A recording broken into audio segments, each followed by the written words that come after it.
Welcome back to my YouTube channel Vijay की दिनचर्या में आप सभी का हार्दिक स्वागत है। हम लोग करने वाले हैं 160 किलोमीटर का बाइक चैलेंज। प्रीव्यू हम देख लेते हैं कि हम क्या क्या इस वीडियो के अंदर आपको दिखाएंगे।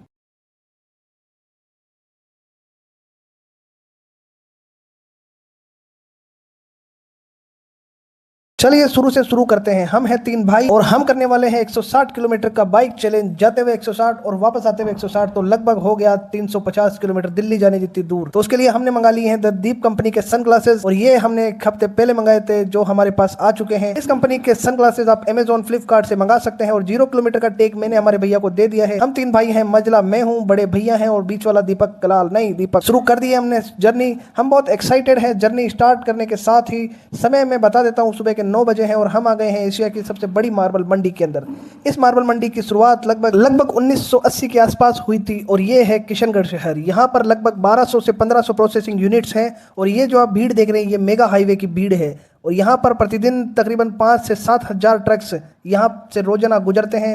और यहाँ की जो आप रोड देख रहे हैं, मरम्मत होती और चलती ही रहती है। अगर अब मैं आपको बोलूं कि ये जो सनग्लासेस हमने द दीप कंपनी से खरीदे हैं, इसका फायदा आपको शायद अब दिख गया होगा। इसका साफ है, हम अगर हमारी स्किन को तो नहीं लेकिन आंखों को तो प्रोटेक्ट कर ही सकते हैं। अब अगर मैं इस शहर किशनगढ़ की स्थापना की बात करूं, तो ये लगभग 1611 के अंदर किशन सिंह द्वारा की गई थी, जो जोधपुर के महाराज उदय सिंह के पुत्र थे और राठौड़ वंश के राजा थे। किशनगढ़ ही एकमात्र ऐसी राजधानी या फिर कहें शासक था जिसने कभी लगान नहीं दी थी। अब हम पहुंचते हैं वीर शिरोमणि तेजा जी के धाम सुरसरा। सुरसरा ग्राम में आपको गायें और गौशाला दिखना आम बात है, क्योंकि गायों के राजा और गायों के रखवाले वीर तेजा जी महाराज और लाचा गुजरी की कहानी और उनके द्वारा बचाई गई गायों की कथा तो आपने बहुत सुनी। अगर मैं बात करूं, यहाँ से हमको अभी भी बहुत दूर जाना था। गाड़ी कंटिन्यू भैया चला रहे थे और आप इसके माध्यम से देख सकते हैं कि अभी हम कहाँ हैं।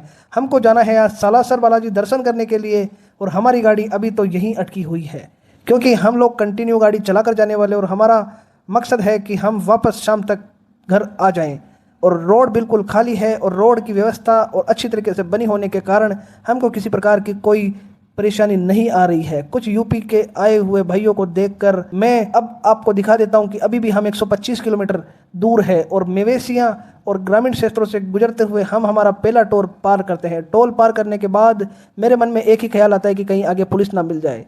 अरावली की घनी पहाड़ियों से होते हुए ये हाईवे मानो एक उत्कृष्ट और शानदार नज़ारा हमको देखने को मिल रहा है। और लोग भले ही बाहर जाते हैं, हम तो राजस्थान में ही घूमना चाहते हैं। साथ ही अरावली की चोटियां और राजस्थान के परिवेश और साथ ही साथ राजस्थान का प्राकृतिक सौंदर्य और बारिश के बाद जो चारों ओर छा रही है प्राकृतिक हरियाली, और साथ ही साथ अब हम एंटर कर रहे हैं कुचामन सिटी के अंदर। कुचामन सिटी शिक्षा नगरी के नाम से विख्यात है और अपनी उत्कृष्ट शिक्षा संस्थानों और साथ ही साथ उत्कृष्ट परिणाम के लिए जानी जाती है। शिक्षा नगरी जो नागौर के अंदर स्थित है, और अब हम अजमेर जिले से नागौर जिले के अंदर आ चुके हैं। नागौर जिला न केवल अपनी भव्य विरासतों और साथ ही साथ निरंतर पड़ते सूखे अकाल के कारण भी प्रसिद्ध है। नागौर का प्रत्येक नागरिक न केवल आपको देश विदेश के कोनों में अपनी एक अलग छवि और अपनी प्रतिष्ठा के लिए जाना जाता है। न केवल रोजगार, शिक्षा, अपितु यहाँ के जो लोग हैं साथ ही साथ अपनी मीठी बोली के लिए भी जाने जाते हैं। यहाँ से हमको कुचामन सिटी का जो भव्य दुर्ग, जिसकी बनावट या अगर हम बात करें स्थापना जोधपुर के राजा अभय सिंह ने कराई थी। जोधपुर के राजा अभय सिंह ने इसको एक जागीर के तौर में बनवाया था और यहाँ पर लगान वसूलने और सैन्य ठिकानों के लिए इसकी स्थापना की गई थी। कुचामन सिटी से बाहर निकलते हुए हमको कुछ थकान महसूस होने लगी थी और मैंने मेरे भैया को बोला कि हमको अब जल्द ही अपना पड़ाव ले लेना चाहिए। तो भैया ने बोला कुछ नहीं, 10 किलोमीटर आगे चलते हैं। 10 किलोमीटर आगे चलने के बाद Shri Devnarayan hotel and family restaurant में हम लोग ठहरते हैं। और यहाँ हम लोग उतरते ही भैया को बोलते हैं कि भैया चेहरा धोने के लिए पानी चाहिए, और पानी देखते ही हम टूट पड़ते हैं, मैं और छोटा भाई दीपक। चेहरा अच्छी तरीके से साफ करके मैं भैया को बोल देता हूँ, भैया 3 कड़क चाय बना दो। कड़क चाय के लिए मैं भैया को कुल्हड़ दे देता हूँ और बोल देता हूँ कि कुल्हड़ में ही चाय दिया करो। भैया बोलते हैं कि हम तो कुल्हड़ रखते नहीं है। तो मैं उनको बोलता हूँ कोई नहीं, पोर्टर ब्रदर कंपनी किस दिन काम आएगी, आप भी इस कंपनी से कुल्हड़ खरीद सकते हैं, क्योंकि ये कंपनी हमारी खुद की है। तो हम लोग हर जगह कुल्हड़ कैरी करके चलते हैं, ताकि कभी भी चाय पीने का मन हो तो हम लोग इको फ्रेंडली के साथ साथ हाइजीन का भी पूरा ध्यान रखें। और अगर आप भी चाहते हैं कुल्हड़ खरीदना, तो हम लोग डिस्क्रिप्शन में इस जगह का और पोर्टर ब्रदर कंपनी का एड्रेस और कॉन्टेक्ट नंबर डाल देंगे, आप यहाँ से कुल्हड़ खरीद सकते हैं। कुल्हड़ में चाय पीकर अच्छे से नमकीन वगैरह खाकर मैं मेरे भैया वगैरह को बोल देता हूँ कि क्यों ना कुछ फोटोज वगैरह खिंचवा ली जाए। और फोटोज खिंचवाने के लिए हम तीनों भाई बारी बारी अलग अलग एंगल से फोटोज खिंचवा लेते हैं और कुछ फोटोज साथ खिंचवा कर अब हमारे निकलने का समय हो गया था, तो मेरे को अब आगे की जिम्मेदारी उठानी थी, मतलब गाड़ी चलानी थी। गाड़ी चलाने के लिए मेरे भैया ने मेरे को हेलमेट दे दिया और साथ ही साथ 0 से 85 किलोमीटर का पर्चा थमा कर मेरे को बोला कि 85 से आगे अब तुम्हारे हवाले वतन साथी हो। मैं गाड़ी लेकर निकल पड़ता हूँ और गाड़ी थोड़ी स्पीड में चलाने की कोशिश करता हूँ, तो पीछे से छोटा वाला भाई आवाज़ देता है कि भाई धीरे ही चला ले यार, घर भी पहुंचना है। क्योंकि अभी हमको टाइम काफ़ी हो गया था और 11:30 के लगभग समय हो गया था और अभी हम लोग आधे आए हैं, मतलब 80 किलोमीटर आए हैं और अभी हमको 80 किलोमीटर और जाना था। तो अब हम सीकर जिले के अंदर है और सीकर जिले के इस शहर लोथल से निकलकर आगे की ओर पहुंच चुके हैं। ये हमारा तीसरा जिला था, तो हम लोग भी एक्साइट थे। और झाझड़ गांव जो 3 इडियट की हमको याद दिला देता है, झाझड़ गांव से आगे बढ़कर हमारी गाड़ी अभी भी कंटिन्यू चल रही थी और अब हम पहुंच चुके हैं हमारे डेस्टिनेशन से लगभग 5 किलोमीटर पहले सैंड ड्यून के अंदर। और ये जगह है चूरू जिले के अंदर। चूरू जिला अपने आप में गर्मी के लिए और सर्दी के लिए मशहूर है ही है। साथ ही साथ यहाँ के जो बिड़ला, पिलानी और साथ साथ और भी बहुत सारी बजाज फैमिलीज भी यहीं की रहने वाली है। और हम पहुंच चुके हैं सालासर। सालासर दरबार का जो शानदार नजारा है इस जगह का आप देख सकते हैं। मेरा छोटा भाई जो बारी बारी से कैमरे के अलग अलग एंगल से आपको दिखाने की कोशिश कर रहा है इस क्षेत्र का सालासर बालाजी मंदिर। बालाजी अब 1 किलोमीटर है सालासर बालाजी, और यहाँ की पावन धरा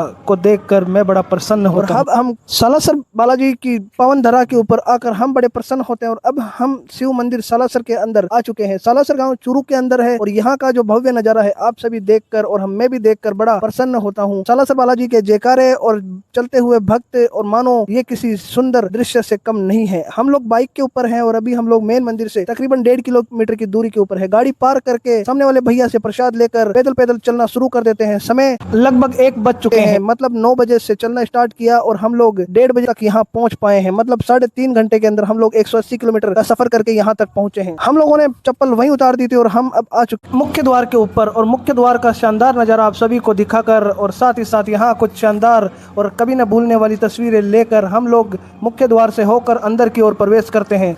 और रामायण जयकारे और भगवान हनुमान जी के जयकारों से पूरा मंदिर गूंज उठा है। और सालासर बालाजी की चमत्कारी कहानी यहाँ पर साल 1774 के अंदर भक्त मोहनदास के सपने में बालाजी आए थे और बालाजी ने यहाँ पर प्रकट होने की उनसे बोली थी कि यहाँ मेरा मंदिर बनवाओ। और तभी भक्त मोहनदास ने यहाँ के ठाकुर के साथ मिलकर आसोट गांव से सालासर आकर यहाँ पर मंदिर स्थापित करवाया। और तब से ही लेकर न केवल अब तक भगवान बालाजी विश्व के अंदर या फिर अगर मैं कहूँ भारत के अंदर एकमात्र दाढ़ी वाला मंदिर है। और इसके पीछे एक बहुत ही शानदार कहानी है। माँ अंजना ने सालासर बालाजी मतलब हनुमान जी को कहा था कि जब तक तेरी दाढ़ी बढ़ती रहेगी और जो कोई भक्त तेरे यहाँ आकर स्वामणी करेगा तेरे और भक्तों का कल्याण होता रहेगा। और सामने लिखे जेब कतरों से सावधान बोर्ड पढ़कर मैं आगे बढ़ गया और अभी तक क्योंकि मंदिर में बिल्कुल भीड़ कम है तो हम अभी तक किसी भी प्रकार की समस्या से नहीं गुजरे हैं।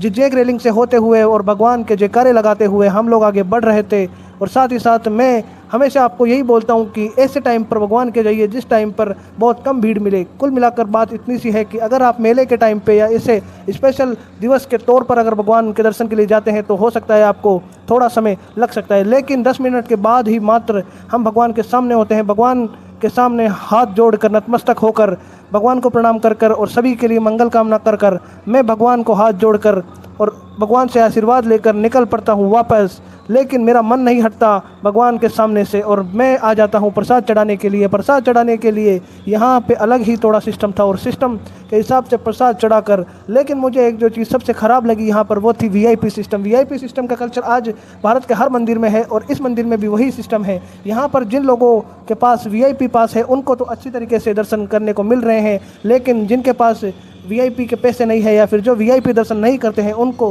भेड़ बकरी की तरह आगे धकेल दिया जाता है। और हम बाहर आ जाते हैं और बाहर आने के बाद मेरे भाइयों को बोलता हूँ कि यार अब कुछ खा लेना चाहिए। तभी बाहर आते ही हमको सुनाई देती है एक आवाज़ जिसमें एक माता चिल्ला रही है कि आओ भक्तों, भगवान के नाम पर, गौ भक्तों के नाम पर और गौ ट्रस्ट के नाम पर कुछ दान करके जाओ। तो हम भी खुशी खुशी वहाँ दान दे देते हैं और साथ ही साथ अपना नाम लिखवा कर। वैसे तो मेरा मानना था कि गुप्त दान करके जाएं, लेकिन उन्होंने बोला नहीं, आप गुप्त दान नहीं कर सकते, आपको आपका नाम डालना ही है। तो मैं मेरा नाम और मेरा एड्रेस डाल देता हूँ और कुछ रुपए गौ माता के और गौ भक्तों के नाम करके मैं निकल पड़ता हूँ और आगे बढ़ता हूँ। तो मैं देखता हूँ कि यहाँ पर बहुत ही शानदार और सुसज्जित मंदिर के पास जो लगी स्टॉलें हैं यहाँ पर हम लोग विजिट करने लग जाते हैं। तभी मेरा भाई बोलता है कि क्यों ना कुछ खा लिया जाए। तो मैं बोलता हूँ बिल्कुल कुछ ना कुछ खा लेना चाहिए, लेकिन मेरा छोटा भाई बोलता है नहीं, हमको आगे निकल कर कुछ और चीज़ें स्टॉलें वगैरह विजिट कर लेनी चाहिए। स्टॉलें विजिट करके और यहाँ के शानदार नज़ारे आप सभी को दिखाकर हम आगे बढ़ जाते हैं। तभी मैं एक दुकान पे पहुँचता हूँ जहाँ पर मेरे भाई